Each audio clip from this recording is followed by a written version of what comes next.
మీరు బంగారం తాకట్టు పెట్టి ఆ బంగారం డబ్బులు కట్టలేక ఇబ్బంది పడుతున్నారా? ఆచారి గోల్డ్ వాళ్ళు మీ బంగారం కొని మీ లోన్ తీర్చి మిగిలిన డబ్బులు మీకు ఇచ్చేస్తారు. ఇంకెందుకు ఆలస్యం? ఆచారి గోల్డ్ ఈ నెంబర్స్ కి కాల్ చేయండి. సార్ నమస్తే, welcome to our channel. Sir నమస్తే సార్. సార్ చూస్తూ ఉంటే నా పులివెందుల మొత్తం వన్ సైడ్ జరిగింది. అసలు ఏం జరిగింది? అసలు ఫ్యాక్ట్స్ ఏంటి? Ground level facts. First of all sir, అధికారంలో ఉన్నవాళ్ళు పులివెందెల్లో సైతం మేము భారీ మెజారిటీతో గెలిచాము అనే ఒక మెసేజ్ని రాష్ట్రం మొత్తం స్ప్రెడ్ చేయాలి. అంటే వై నాట్ పులివెందుల అని. వై నాట్ పులివెందుల అనేది ఒకటి. లాస్ట్ టైం మీరు కుప్పం ఎలా స్వీప్ చేశారో మేము ఈసారి పులివెందులను స్వీప్ చేసి ఇప్పుడు చూడండి చాలా చోట్ల జెడ్పీటీసీ. అంటే ఇక్కడ మీరు డిఫరెన్సెస్ కూడా మీకు నేను చెప్పాలనుకుంటున్నాను. పులివెందుల్లో వైసీపీ కంటెస్ట్ చేసింది, కానీ కుప్పంలో కంటెస్ట్ చేయలేదు. వాళ్ళు లాస్ట్ టైం లోకల్ బాడీ ఎలక్షన్స్లో టీడీపీ పార్టీ విత్డ్రా అయిపోయింది, ఎక్కడా కూడా పోటీ చేయలే. అందువల్ల వాళ్ళకి అంత పర్సంటేజ్ ఆఫ్ విన్నింగ్ రేషియో అనేది పర్సంటేజెస్ వచ్చినాయి. ఈసారి ఏమైంది, అసలు 15 బూతులు ఉంటే ఒక్క బూత్లో కూడా వైఎస్ఆర్సీపీ తరఫున ఏజెంట్ కూర్చోవాలి. ఏజెంట్ని కూర్చొని ఇవ్వాలి. యాక్చువల్ చెప్పాలంటే మీరు కానీ టీవీ కానీ ఇవన్నీ చూస్తున్నా కూడా చాలా క్లియర్గా దొంగ ఓటర్లు అవనివ్వండి, ఎలక్షన్ రోజు ఆ పర్టికులర్ ఏరియాలో అంటే ఈవెన్ బూతుల లోపల కూడా వేరే కాన్స్టిట్యున్సీకి సంబంధించిన మంత్రులు సైతం వెళ్ళి ఏజెంట్లను కొట్టడం కూడా మనం లైవ్ చూస్తున్నాం. సో ఎలక్షన్ అనేది ఎలక్షన్ జరగాల్సిన రీతిలో జరగలేదు అనేది చాలా క్లియర్గా తెలిసిపోతుంది. ఇప్పుడు నేనేమంటాను అంటే, ఇప్పటికే దేశమంతా ఏమంటుంది, ఎలక్షన్ కమిషన్ యొక్క ఫెయిల్యూర్స్ గురించే మనం మాట్లాడుతున్నాం రిపీటెడ్గా. ఎలక్షన్ కమిషన్ తన చేయాల్సిన పనిని తను సక్రమంగా చేయలేకపోతుంది అనేది మేజర్ డిస్కషన్. ఇప్పుడు రాహుల్ గాంధీ గారు మాట్లాడినా, లేదు ఇంకెవరు, శివసేన అవ్వచ్చు, శరద్ పవార్ గారు మాట్లాడచ్చు, తృణమూల్ కాంగ్రెస్ మాట్లాడచ్చు, లేదు వైఎస్ఆర్సీపీ అవ్వచ్చు, 2024 పార్లమెంటు ఎన్నికల్లో కూడా ఎలక్షన్ సరిగా జరగలేదు అనేది మేజర్ ఎలిగేషన్. అంటే దొంగ ఓటర్లు అవ్వచ్చు, లేదు ఇవే కదా ఎలిగేషన్స్. మీరు just 1 day back 2 days back Rahul Gandhi గారు ఏం చెప్తున్నారు, మీకు క్లియర్గా ఏమడుగుతున్నారు, పెరిగిన ఓట్లు ఎవరివి. ఇప్పుడు మహారాష్ట్రలో 1 కోటి ఓట్లు 4 నెలల గ్యాప్లో పెరిగిపోయినాయి. ఆ ఓటర్ల డేటా అడిగితే ఎవరు లేదు. ఆంధ్రప్రదేశ్లో ఏమడుగుతున్నారు, 4 తర్వాత అంటే మీకు అసలు నైట్ 8 తర్వాత అనౌన్స్మెంట్ చేసిన డేటా అంటే ఆల్మోస్ట్ 6 తర్వాత ఏకంగా 13% ఓటింగ్ పర్సంటేజ్ పెరిగినప్పుడు 4 కాడ నుంచి ఏ బూత్లో ఎంత ఓటింగ్ పర్సంటేజ్ పెరిగింది అనే ఓట్లు ఎవరు వేసారు కూడా అడగట్లా. At least voting percentages booth wise అడిగితేనే ఇవ్వట్లేదు. సో తర్వాత ఏమవుతుంది, అసలు ఎవరెవరు ఓట్లు పోలైని ఆ లిస్ట్ ఇవ్వండి, వీటిలో దొంగ ఓట్లు ఏమైనా పడ్డాయా లేదా క్రాస్ వెరిఫై చేస్తాము అనేది కాంగ్రెస్ వాళ్ళు అడుగుతున్నారట, అది ఇవ్వట్లేదు. సో నిన్న వైసీపీ వాళ్ళు కూడా ఏమడుగుతున్నారు, ఇక్కడ ఉందే 10,000 ఓట్లు 8,000 పోలైనవి అంటున్నారు. ఆ 8,000 పోలైన ఓటర్ల డీటెయిల్స్ ఇవ్వమని అడుగుతున్నారు. ఎలక్షన్ కమిషన్ ఎలాగూ ఇవ్వదు, ఎందుకంటే పేరుకే ఇండిపెండెంట్ బాడీ. నేను మళ్ళీ చెబుతున్నా, పారదర్శకత అనేది అసలు ఈ మధ్యకాలంలో ఎలక్షన్లో కనబడట్లేదు. 8,000 ఓట్లు డేటా ఇచ్చారనుకోండి, ఎవరెవరు అంటే ఓటు ఆల్రెడీ పోలయ్యి ఉంది, కానీ పోలవని అతను వచ్చి ఇస్రాగ గుర్తు ఉండాలి కదా, లేదు అతను వాంగ్మూలం ఇస్తాడు, లేదు అతను వీడియో రూపంగా తన ఆధారు తన ఓటర్ ఐడి పెట్టి చూపించి మరి నేను ఓటేయలేదు, నా ఓటును ఎవరో పోల్ చేసుకున్నారు అనేది చెప్తారు. వైసీపీ ఆర్గ్యుమెంట్ ఏంది, దగ్గర ఈ విధంగా 1,000-2,000 మంది మేము ఇవ్వగలము డేటా, మీరు ముందు పోలైన 8,000 మంది ఎవరు అనేది డేటా అడుగుతున్నారు. ఎలక్షన్ కమిషన్ ఇచ్చిద్దే నమ్మకం ఎవరికన్నా రాష్ట్రంలో కానీ దేశంలో కానీ ఈ డేటా ఎలక్షన్ కమిషను వైసీపీ వాళ్ళకి కానీ లేదు కోర్టుకు కానీ సబ్మిట్ చేసిద్ది అనే నమ్మకం ఎవరికన్నా ఉందా? ఉండదు. తర్వాత ఏమడుగుతున్నారు, సీసీ కెమెరాలు ఈసారి డిలీట్ చేయొద్దు, ఇమీడియట్గా మీరు లోపలికి వచ్చిన పోలింగ్ బూత్ సీసీ కెమెరాలు పెట్టారు, అది కంపల్సరీ ప్రొసీజర్ కదా. సో మీరు ఎవరెవరు ఓటేసారో వాళ్ళని మేము ఐడెంటిఫై చేసుకోవడానికి సోర్స్ ఉండిద్ది అని అడుగుతున్నారు. ఈ వీడియో కెమెరాలు ఇస్తారా? ఇప్పుడు రాహుల్ గాంధీ గారు కూడా 6 అడిగారు, ఏంటి ఎవరెవరు ఓట్లు పోలై ఉన్నాయి అండ్ ఈ వీడియోలు ఎందుకు డిలీట్ చేసేస్తున్నారు, ఈ 2 కదా ఆయన ఎలిగేట్ చేస్తుంది కూడా.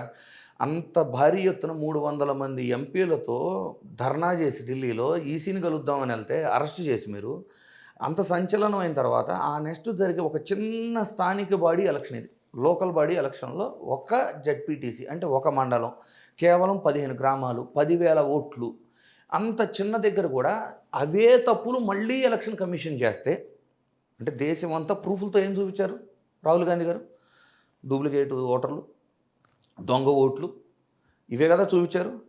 ఇవి చూపించి అంత పెద్ద నింద చేస్తే ఎలక్షన్ కమిషన్ ఏమో ప్రమాణాలు చేద్దామా అంటే చాలా సిల్లీగా మాట్లాడుతూ నేను మీకేం ఆన్సర్ చేయాలి, ఎందుకు చేయాలి, కోర్టులో వేసుకోండి అని చెప్తూ, ఒకవేళ 300 మంది ఎంపీలు పార్లమెంట్ నుంచి ఈసీ దగ్గరికి వెళ్తాను అంటే అరెస్ట్ చేసేటాలు కేవలం 15-20 మంది రావాలని. సో ఇంత జరుగుతున్న తరుణంలో అదే తప్పుని ఎలక్షన్ కమిషన్ మళ్ళీ చేసి ఏమంటారు, ఓకే 2 బూతుల్లో రీపోలింగ్ పెడతారంట. 2 బూతుల్లో పెట్టేది ఏంది, ప్రతి బూత్లోనూ దొంగ ఓటర్లు వాళ్ళు చూపిస్తున్నారు కదా. ఈ దొంగ ఓటర్ యొక్క ఆధార్ కార్డు, ఓటర్ ఐడి వేరే నియోజకవర్గంలో ఎక్కడ ఉన్నాయో కూడా పబ్లిష్ చేసి చూపిస్తున్నారు కదా. అంటే ఎలక్షన్ కమిషను ఎలక్షన్ అంటే సక్రమంగా నీతిగా నిజాయితీగా నిర్వహించలేకపోతున్నాయా? అంటే ఈ రోజున భారతదేశంలో రూలింగ్ పార్టీకి తొత్తుగా ఎలక్షన్ కమిషను ఎలక్షన్ రోజు రక్షణ అంటే పోలీస్ వ్యవస్థ, ఈ రెండు ఓన్లీ రూలింగ్ గవర్నమెంట్ కోసమే పనిచేసే పరిస్థితులు కనపడుతున్నాయా? అలా కనపడేటప్పటికి ఎలక్షన్ చేసుకోవటం ఎందుకు? ఒక ఉదాహరణ చెబుతానండి. నేను ఇప్పుడు 10,000 ఓట్లు అన్నారు, 8,000 పోలేని ఉంటే మ్యాక్సిమం టు మ్యాక్సిమం 15 గ్రామాలు ఉంటాయి. బూతులు 15 అంటే ఆల్మోస్ట్ 15 గ్రామాలు ఉన్నాయి అనుకుందాం.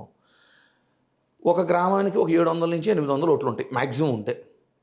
వైసీపీ వాళ్ళు చేయగలిగితే ఏం చేయాలి, 700 మంది ఆ ఊరిలో వాళ్ళకి బాగా పట్టున్న వాళ్ళలో 700 మంది దగ్గరికి వెళ్ళి వీడియో రికార్డెడ్గా వాళ్ళు ఓటేసారా లేదా, వాళ్ళ ఓటర్ ఐడి కార్డు అన్నీ చూపిస్తే, ఒకవేళ ఆ బూత్లో 700 ఓట్లు పడిపోయినాయి అనుకుందాం, 800 ఓట్లు ఉన్నాయి, 700 ఓట్లు పోలైనాయి అనుకున్నాం. అట్లీస్ట్ బూత్ వైజ్ డేటా అయితే పబ్లిష్ ఇస్తారు కదా అభ్యర్థికి. ఇప్పుడు వీళ్ళు 2 అడిగారు సార్, ఏమేమి అడిగారు, ఎవరెవరు ఓట్లు వేసారో డేటా అడిగారు, లేదు సీసీ కెమెరా డేటా అడుగుతున్నారు. ఈ 2 వాళ్ళు ఇవ్వనప్పుడు కూడా ఇంకో సొల్యూషన్ ఉంది. ఆ సొల్యూషన్ నేను చెప్పేది ఏంటి అంటే, ఒక ఊళ్ళో ఒక బూత్లో 800 ఓట్లు ఉండే, ఆ 800 ఓట్లు ఇంటింటికి మీరు వెళ్ళి, మీకు పట్టున్న గ్రామంలో ఇంటింటికి మీరు వెళ్ళి ఎంతమంది ఓటేశారో ఎంతమంది ఓటేయలేదో డీటెయిల్స్ తీసుకోండి, మీ ఏలుముద్రలు ఇట్లా చూపించండి, తర్వాత voter ID card and Aadhaar card చూపించి వీడియో రికార్డెడ్గా ఆ యొక్క ఓటర్ యొక్క వాయిస్ కూడా తీసుకోండి, ఏమని అతను ఓటేసాడా ఓటేయలేదా. ఆ ఊళ్ళో ఉన్న 800 మంది దగ్గర మీరు వీడియో తీస్తే, ఒకవేళ అక్కడేమో 700 పోలైనవి అని ఉంది, ఇక్కడేమో 150 మంది ఓటేయలేదు అని విత్ ప్రూఫ్ ఉండారు. ఇప్పుడు ఈ 150 మందితో ప్రైవేట్ కేసు వేయండి కోర్టులో, నా ఓటు పోలైందా లేదా, నా ఓటు వేరే వాళ్ళు వేశారు, ఇది ఎంత పెద్ద క్రైమ్, ఎంత సెన్సేషన్ అవుతుంది. అంటే సక్రమంగా ఎలక్షన్ నిర్వహించినప్పుడు కోర్టులోకి వెళ్ళేటప్పుడు ఈసీ ఒకవేళ మనకి డేటా ఇవ్వకపోయినా మన దగ్గర ఇంకో సోర్స్ ఉంది. పులివెందుల అనేది వైఎస్ఆర్సీపీకి అంత పట్టు ఉన్నప్పుడు, జగన్మోహన్ రెడ్డి గారి సొంత మండలం అయినప్పుడు, ఏదో ఒక 2 గ్రామాల్లో ఈ విధమైన వర్క్ చేసి ఒక 100 మందితో ఓటు అంటే వీళ్ళు ఓటు వేయలేదు కానీ వీళ్ళను మించి అక్కడ ఓటింగ్ పర్సంటేజ్ ఉంది. 800 ఓట్లు ఉండే 700 పోలేని అంటే 100 మంది ఓటు వేయకపోయినా పర్లా, 150 ఓటు వేయకుండా ఉండారనుకోండి ఊళ్ళో, అంటే దొంగ ఓట్లు పడ్డాయని ఇంతకంటే ప్రూఫ్ ఇంకా అవసరం లేదు కదా. సో ఆ డేటా అయితే ఇస్తారు కదా మీకు, బూత్ వైజ్ ఇన్ని ఓట్లు పోలేని అయితే అభ్యర్థికి ఇవ్వాల్సిందే కదా ఎలక్షన్ కమిషను. సో రెడీ చేసుకుంటే ఈరోజు రేపుట్లో డేటా రెడీ చేసుకొని కోర్టులో కేసు వేసేయండి. ఎన్నిక అలా చెల్లినప్పుడు ఏజెంటే లేడు కదా సార్ బూతుల్లో. ఏజెంట్ లేకపోయినా అభ్యర్థికి ఏ బూత్లో ఎన్ని ఓట్లు పడ్డాయనే ఫాము సైన్ చేసి ఎలక్షన్ ఆఫీసర్ ఇవ్వాల్సిందే. కౌంటింగ్ రోజు అభ్యర్థికి హ్యాండ్ ఓవర్ చేయాల్సిందే. ఈ బూత్లో 700 ఓట్లు పోలైనవి అని ఉంది, 100 ఓట్లు పోలోవల 700 ఓట్లు పోలేని అని ఉంది. కానీ ఆ బూత్లో ఉన్న ఓటర్స్లో 150 మంది ఓటేయలేదు అని వీడియో రికార్డెడ్గా మన దగ్గర ప్రూఫ్ ఉందనుకోండి, ఈ 150 మందితో కోర్టులో ప్రైవేట్ కేసు వేపిస్తే ఈ ఎలక్షన్ ఎలా చెల్లిద్ది? ఇక ఇంతకంటే ప్రూఫ్ ఏముంటుంది? ఇంక దేశం అంతా ఇదే జరుగుతున్నట్టు కదా. ఎలక్షన్ కమిషను ఏమి ఆ పనితీరు చూడండి, నిన్న చూడండి అసలు ఎలక్షన్ కమిషన్కు సంబంధించిన ఆఫీసర్ లోపల ఉండగానే దొంగ ఓటర్ వచ్చి ఓటేసి వెళ్తున్నారు. దొంగ ఓటర్ ఓటేసింది కాక వాళ్ళు వాళ్ళ ఫేస్బుక్లో పోస్ట్ చేసుకుంటే వైఎస్ఆర్సీపీ వాళ్ళు ఈ వ్యక్తి యొక్క ఓట్ ఐడి ఎక్కడ ఉంది, ఈ వ్యక్తి ఏ ఊరు అతనితో సహా వాళ్ళ ఆధార్ కార్డు వాళ్ళ ఓటర్ ఐడితో పబ్లిష్ చేయగలుగుతున్నారు. ఇంతలా జరిగిన తర్వాత 2 బూతుల్లో మాత్రం రీపోలింగ్ అంటున్నారు. 15 బూతుల్లో మీరు ఏజెంట్నే అలౌ చేయకుండా ఎలక్షన్ చేశారు. సో వైఎస్ఆర్సీపీ కూడా ఏం చేయొచ్చు, నేనేమన్నా దొంగ ఓట్లు పడ్డాయి అనేది ప్రూఫ్ కలెక్ట్ చేయడానికి మీ దగ్గర ఇప్పుడు సోర్స్ ఉంది. ఉన్నప్పుడు చేయకపోవటం వైఎస్ఆర్సీపీ ఫెయిల్యూర్ కూడా అవుతుంది. ఎట్లా అంటే ఇప్పుడు ఒక వ్యవస్థ అనేది తప్పుగా వ్యవహరిస్తుంది, తన పని తను చేయకుండా వేరే విధంగా పనిచేస్తుంది. ఆ వ్యవస్థ తప్పు చేస్తుంది అని ప్రజలకు ఊరకు చెప్పి ఎడ్యుకేట్ చేయాల్సిన ఎంత రెస్పాన్సిబిలిటీ ఉందో, అట్ సేమ్ టైము కోర్టులో ప్రూవ్ చేయాల్సినంత అవసరం కూడా ఉంది. సో ఎలక్షన్ కమిషన్ డేటా ఇచ్చినా ఈగిపోయినా మీరు ఈరోజు వర్క్ చేస్తే కంపల్సరీ మీరు ప్రూవ్ చేయడానికి సోర్స్ ఉంది. సో ఈ ఎన్నిక చల్లకుండా కోర్టు నుంచి ఆర్డర్ తెచ్చుకోవచ్చు, మళ్ళీ రీపోలింగ్ మొత్తం అంటే రిజల్ట్స్ రేపే వస్తున్నాయి కదా, దాన్ని ఆపే రిజల్ట్ అవకాశం వచ్చింది. ఏమైంది కోర్టు మీకు ఒక సంవత్సరానికన్నా కూడా అర్థమైంది కదా. ముందు దేశం అంతా అయితే ఈ వీడియోలు చూసి అర్థం చేసుకుంటారు కదా. ఎలక్షన్ కమిషను దేశంలోనే కాదు చివరికి స్థానిక బాడీ ఎలక్షన్స్లో కూడా ఇలాగే వ్యవహరిస్తుంది అని ప్రజలకైతే అర్థమైంది కదా. ఒక సంవత్సరానికైనా కోర్టుకు వెళ్ళిన కేసు రిజల్ట్ అయితే వస్తుంది కదా. అంటే ఇంతమంది ఓటేయలేదు అని ఇంత ప్రాక్టికల్గా ప్రూఫ్లు చూపించిన తర్వాత కూడా జడ్జిమెంట్ వాళ్ళకి ఫేవర్గా వెళ్తుందని అనుకుంటున్నారా ఏంటి? లేదండి, జస్ట్ నేను అడిగేది ఏంటంటే ఒకవేళ రిజల్ట్స్ రేపే వస్తుంటే ఇవాళ కోర్టులో కేసేసి అంటే టైం సరిపోతుందా? రిజల్ట్ వాళ్ళకి ఫేవర్గా వచ్చేస్తుంది, వాళ్ళు అధికారంలోకి కూడా వచ్చేస్తారు. కానీ ప్రైవేట్ కేసులు వేసినప్పుడు స్టే తెచ్చుకోవచ్చు. అది వ్యాలిడ్ ప్రూఫ్తో మనం ఎవిడెన్స్లతో వేసిన తర్వాత స్టే తెచ్చుకోవచ్చు కదా. అట్లీస్ట్ ఆ తీర్పు వచ్చే వరకు అక్కడ ఎవరూ లేకుండా కూడా స్టే తెచ్చుకోవచ్చు కోర్టుకు వెళ్ళి. ఆ పొజిషన్లో జడ్పీటీసీ పొజిషన్ మీద స్టే తెచ్చుకోవచ్చు కదా ప్రూఫ్లతో.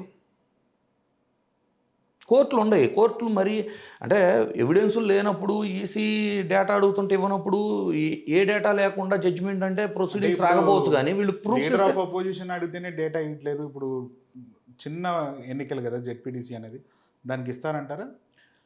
మోస్ట్లీ ఇవ్వరు. అదే నేను చెబుతుంది. వాళ్ళు డేటా ఇవ్వకపోయినా ఫామ్లో బూత్ వైజ్ ఇన్ని ఓట్లు అని ఉంటాయి కదా. ఈ ఓట్లు దాటి అక్కడ ఓట్లు వేయలేదు అన్నప్పుడు వాళ్ళ దగ్గర ప్రైవేట్ కేసు వేస్తే కంపల్సరీ కోర్టు యాక్సెప్ట్ చేస్తుంది, ఎన్నిక చెల్లదు. చేయగలిగే సొల్యూషన్ అయితే వైఎస్ఆర్సీపీ వాళ్ళకైతే ఉంది. ఇప్పుడు చేయకపోవటం ఏమైంది అంటే, ఇప్పుడు ఇది చేయలేదనుకోండి ఎలా అయిపోతుంది అంటే, పులివెందల్లోనే ఇలా జరిగితే రేపు ఉదయం లోకల్ బాడీ ఎలక్షన్స్ పెడితే కార్యకర్తలు ధైర్యంగా ఎక్కడ నిలబడగలరు? పులివెందల్లోనే కాపాడుకోలేకపోతే, కాపాడుకోవటం అంటే సార్ ఎలక్షన్ జరిగి గెలుపోవటం తీసేయండి, ఏజెంట్గా కూర్చోబెట్టలేకపోతే ఇంకా రాష్ట్రంలో ఎక్కడ కూర్చోబెట్టగలరు? ఇంకా అన్ని చోట్ల ఏమైంది, ఆ పర్టికులర్ కాన్స్టిట్యున్సీ యొక్క ఇన్ఛార్జ్ ఎవరో వచ్చేసి అన్న ఇక్కడ కూడా కూర్చోబెట్టలేకపోతున్నాం, అన్న ఇక్కడ కూడా కూర్చోబెట్టలేకపోతున్నాం అని సింపుల్గా చెప్పేసి వెళ్ళిపోతారు. ఎవరికాళ్ళు చేతులు దులుపుకుంటారు.